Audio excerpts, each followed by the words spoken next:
గోవింద నామాలతో మారుమోగే చోట మృత్యు ఘోష వినిపించింది. భక్తుల అరుపులు, ఆర్తనాదాలతో ఆధ్యాత్మిక నగరం దద్దరిల్లింది. వైకుంఠ ద్వార దర్శనం టికెట్ల కోసమని క్యూ లైన్ లో నిల్చున్న వారు తొక్కిసలాటకు గురయ్యారు. ఊపిరాడక ఉక్కిరిబిక్కిరయ్యారు.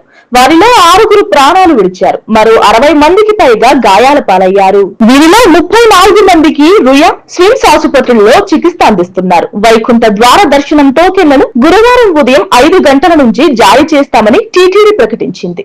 ఇందుకోసం తిరుపతిలో 9 కేంద్రాలలో 94 కౌంటర్లు ఏర్పాటు చేసింది. ఈ నేపథ్యంలో బుధవారం సాయంత్రమే భక్తులు పెద్ద సంఖ్యలో తిరుపతికి చేరుకున్నారు. భక్తులను బైరాగి పట్టెడ దగ్గర పద్మావతి పార్క్ లో ఉంచారు.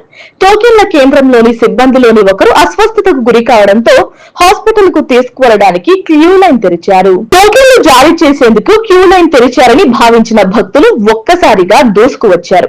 దీంతో భక్తుల మధ్య ఒక్కసారిగా తొక్కిసలాట జరిగింది. తోపులాటకు దారితీసిన కారణాలపై తిరుమల తిరుపతి దేవస్థానం అధికారులు ఓ పక్క భక్తుల నుంచి వివరాలు సేకరించడంతో పాటు సీసీ కెమెరాలను పరిశీలిస్తున్నారు. ఈ సందర్భంగా ఈ తొక్కిసలాటకు భక్తుల తొందరపాటే కారణమా లేక ఇందులో మరో కారణం ఏమైనా ఉందా అనే కోణంలో విచారించి సమగ్ర నివేదిక తయారు చేయించాలని భావిస్తున్నట్టు తెలుస్తోంది.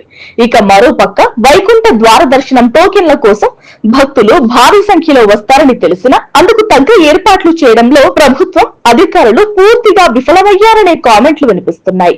ఈ విషయంలో టీటీడీ కట్టుదిట్టమైన ఏర్పాట్లు చేయలేకపోయిందని అంటున్నారు.